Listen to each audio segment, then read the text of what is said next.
Hello everyone, welcome back to the 20 Dilf channel, and this is the 2014 Audi R8 V10. And what I'm going to be doing in this video is doing a complete overview of this car, so driving it, what's under the bonnet, everything else about this car you're going to see in this video. So let's get straight into it. Start off as always at the front, where you'll notice these very distinct headlights. Now this is actually the facelift first gen R8, so in 2013 they did a little facelift, and part of the adjustment and the facelift were obviously these very distinct headlights, which I think look absolutely stunning. They really suit the car, and a huge upgrade over the original R8's headlights, which kind of look a little bit dated now. But little fact about the R8 was actually the very first production car to ever have daytime running lights. So there you are, you got to thank this car for daytime running lights. Moving around, obviously it's a very good looking car. It is a very hot car, and I absolutely love it. It looks absolutely stunning. Really nice in white as well. This color is ibis white, so unfortunately not the higher option white, but it still looks really good on this car. And I think, yeah, it suits the car super well. And this particular car is actually a JDM import, so it was originally delivered to Japan, so it's got a slightly different plate frame in the grille just there, obviously for the Japanese number plates. But there's a few little Japanese quirks around this car which you don't see on your more mainstream Audi R8 models, so obviously I'll cover that in this video too. So let's move around to the side of the Audi R8 V10, where you'll notice quite a lot is going on. So obviously, being an Audi, it's got very angular pointy lines all around it. So this was kind of before they did their really angular stuff, so obviously all their modern stuff, but it was kind of phasing into it. So the headlights are super sharp. The side of this car, the side profile is really sharp. Obviously it's still sleek because this is obviously based on a 2008 car, but I think the facelift just did that tiny little bit extra to modernize it for 2014, which is the model year of this particular R8. So obviously notable things on the side, you've got a V10 badge right there, just to remind you that you have the higher spec, baller spec R8, no Povo V8 here. The V8 is cool, but the V10 is just, that's the one you want to go for. If you think R8, you're thinking R8 V10. The V10 just sounds incredible, but we will get to that a bit later on. It's a very wide car, so you can kind of see just how, like, that's the interior there, and then it extends this extra amount. So it's a very wide car, and you can feel the width behind the wheel as well. But other than that, obviously you've got the carbon fiber side blades, which are an option and a must tick option if you bought one of these new, because the carbon side blades on this car look absolutely awesome, and they also stick out a little bit more than the V8 for the V10, just to allow that little extra bit of airflow, because this V10 gets hot. It gets very hot, so you need that extra cooling to cool it down. Moving on to the wheels. So I don't actually know the name of these wheels. They came on the first gen pre-facelift V10 as well, but they look absolutely stunning. And obviously you've got your very nice R8 brakes behind that. They're not carbon ceramics. I don't actually think they offered carbon ceramics on the first gen. Maybe they did, maybe they didn't. I'm not entirely sure. But you've got 2 3.5s on the front, 2 9.5s on the rear. So the rear is a little bit of a fat boy, but let me tell you, this car sticks to the road, and this is the reason why. So moving around to the rear of the R8, where you'll notice a little bit has changed from a standard R8. So on this particular model, we've got this bizarre spoiler. I don't actually know what brand it is, but it looks interesting. So I think it suits the car, but it's just the quality isn't quite all there. Like so look, it still looks good. Personally, I would have gone for the R8 LMX style rear spoiler, because I think that would just suit the car a lot better. But I mean, I don't really have any complaints about this. This looks really good. There is a bit of a story behind this car, but that's in another video, so I will be uploading that video shortly, explaining the story behind this car. So moving past the spoiler, or actually even above the spoiler, let's go move above the spoiler, where you can see that glorious V10. We'll pop the bonnet a bit later on, take a good look at that, because that is something worth admiring. That is such a beautiful engine, and yeah, it's just stunning. But obviously underneath that, we've got this little spoiler here, so obviously it kind of doesn't really serve a purpose now that this here. There's a little button tilted up and stuff, so looks really cool. Down here, obviously, got the R8 badge, followed by the Audi logo. And then, obviously, for the 2013 facelift, they revised the taillights as well. So you've got sequential indicators as well. And I believe this is the first Audi model to have sequential indicators. So that started the sequential indicator trend, this car right here. So another thing the R8 has trends there. It's pretty funny. It is pretty funny. But moving down, obviously, you got this nice black accent throughout, connecting the rear grills, and it looks absolutely brilliant. The thing I've never really liked about the first gen 5.2 litre V10 is just the standard factory exhaust. I don't know why they did it, but they made it sound so dull and so quiet. Same with the Gallardo.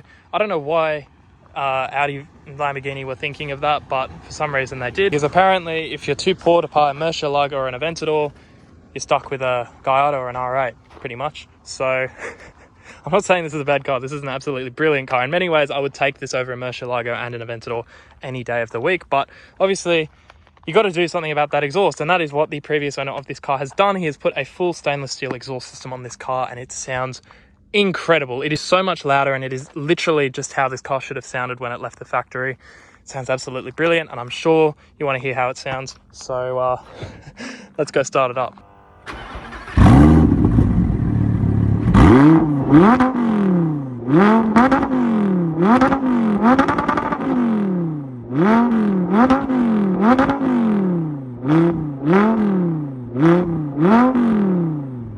Exhaust note on this car is just surreal. It is, you cannot replace the sound of a V10. No more electric bullshit. Come on, we want V10s. We need V10s. V10s are the way. V10s are possibly the best sounding engine there is. I know everyone loves a V12, but V10 for me, you can't beat a V10. That's just it. You cannot beat a V10. I think what we should do now is go ahead and pop the bonnet. So under the bonnet, you will find absolutely nothing at all. Mid-engine car joke. Under the bonnet, you will find the 5.2 litre V10. And yeah, this engine is so beautifully presented. I mean, it's literally presented like in a Gallardo, and it's stunning. It really is just stunning. So yeah, this is the exact same engine they throw in the Lamborghini Gallardo and the Huracans. So it is a absolutely fantastic engine. This car has, well, Audi detuned the engine from factory. So from standard, like this car produces 524 horsepower when the Gallardo's produced about 560, 570, something like that. So they significantly detuned it just because obviously they wanted people to still buy the Gallardo. So they can't go too crazy with the R8. But this car, obviously, because it's capable of producing far more power. So this car has an APR stage 1 and it's now pushing around 600 horsepower. So about the same as a second gen V10 Plus, and you can feel it. You can feel the difference. That extra horsepower really does make a difference. This car also has K&N air filters, and I think that's about it. Yeah, exhaust, air filters, and a tune. So some very nice tasteful mods done to this car. Obviously you can't really see much, and I've been told obviously to pretty much do anything on this car you pretty much have to drop the engines. I mean, even replacing the spark plugs and the coil packs, that's all the way down there on each bank, and that is a pain in the ass to get to, let me tell you. But it looks nice, at least. So at least that's a benefit of it. But yeah, doing any form of maintenance, I feel bad for any mechanic that has to go near one of these, because it just looks like an absolute pain. And obviously this being a Japanese spec car, you've got Japanese Audi warning signs there, so pretty cool. What I should do now is step into the interior of the Audi R8. You can see your little Audi R8 scuff plate on the side, looks really, really presentable. But then if you hop inside, you'll be greeted with this really thin, oddly shaped steering wheel. I mean, it's not oddly shaped, but it is quite thin. For a performance car, you tend to want a meatier steering wheel, and this one, I'll be honest, just doesn't really cut it. Yes, it's still a nice steering wheel. The paddle shifters feel absolutely stunning on this car, but it's just a little bit too thin for my liking, and that's a real letdown. But I mean, you can always swap out the steering wheel. That's not the end of the world. Up ahead, obviously, just to remind you, you've got an Audi R8 V10, R8 on the left, V10 on the right, and the speedo reads up to 350 kilometers an hour. You've also got your oil temp gauge there, coolant temp, fuel gauge, and your battery voltage there. and a little infotainment screen in the middle where you can view your digital speedometer and a couple of other things like that. So that all works really, really well. All previous gen Audi stuff, a little bit outdated now, but it works as it should, and that's all that really matters. I mean, for a two-seater supercar, this car has plenty of legroom. Look, this is the seat all the way back. Yeah, it's not ideal. I would have it a tiny bit further back if I could.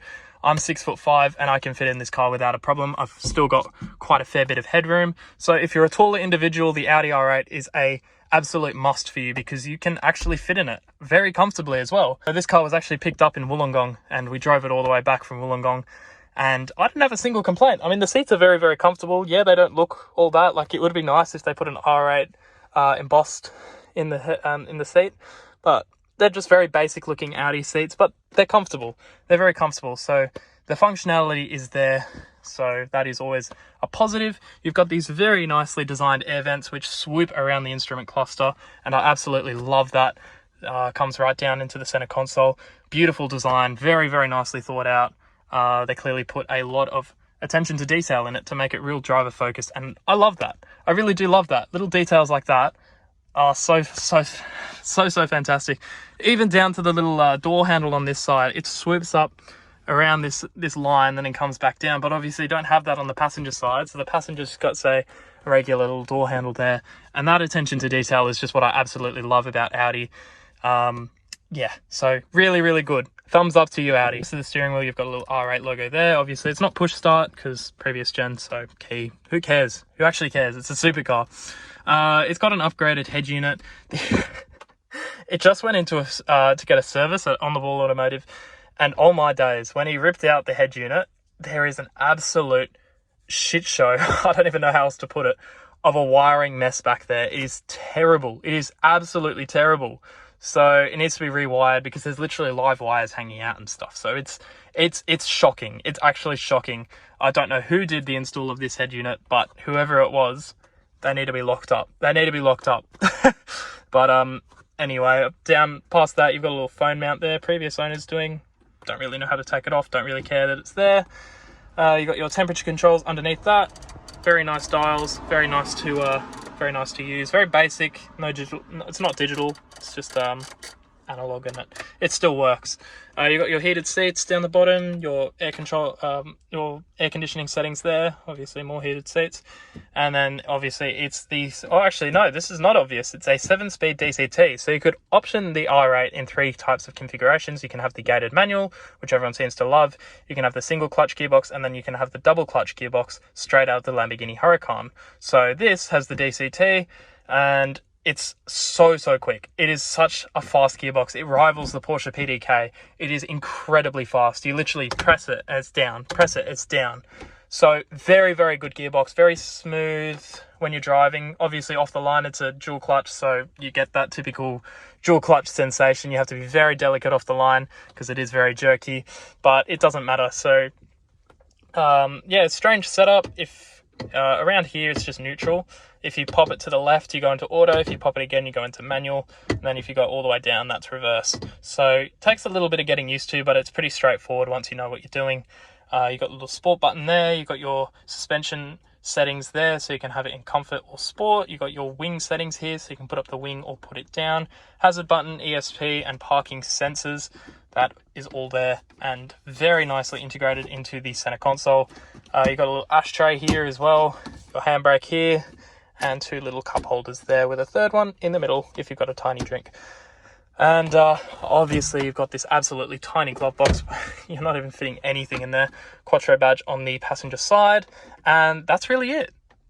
That is really it. There's no sunroof obviously because it's a supercar, so you do not need no sunroof. You want to be saving weight up top, so no sunroof, but you do get this absolutely lovely view into the 5.2 litre V10 that's sitting right behind you.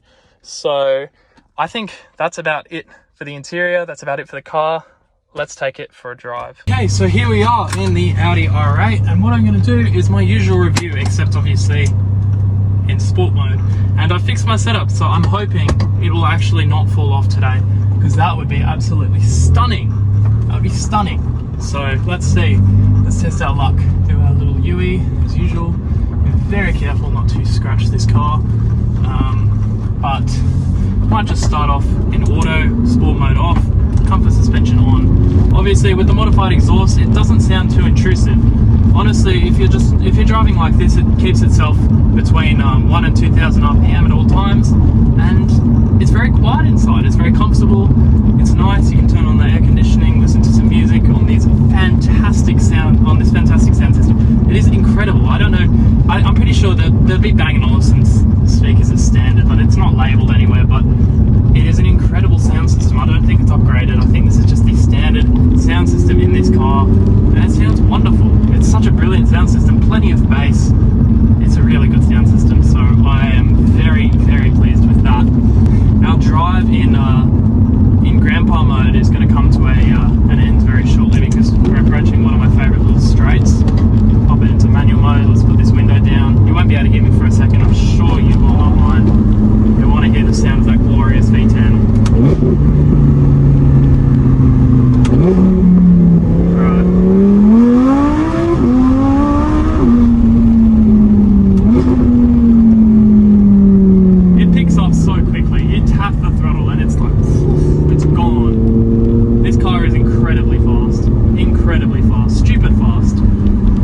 Understand how you would want anything faster than this. This makes my Golf R look like a Kia Picanto.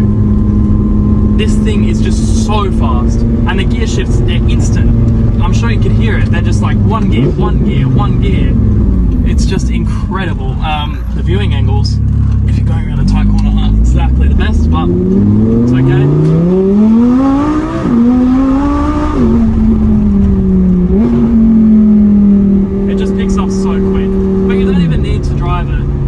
Aggressively in order to enjoy it. You find yourself a nice stretch of road, you play with the gears, some motorway speeds or regular traffic speeds, you can just go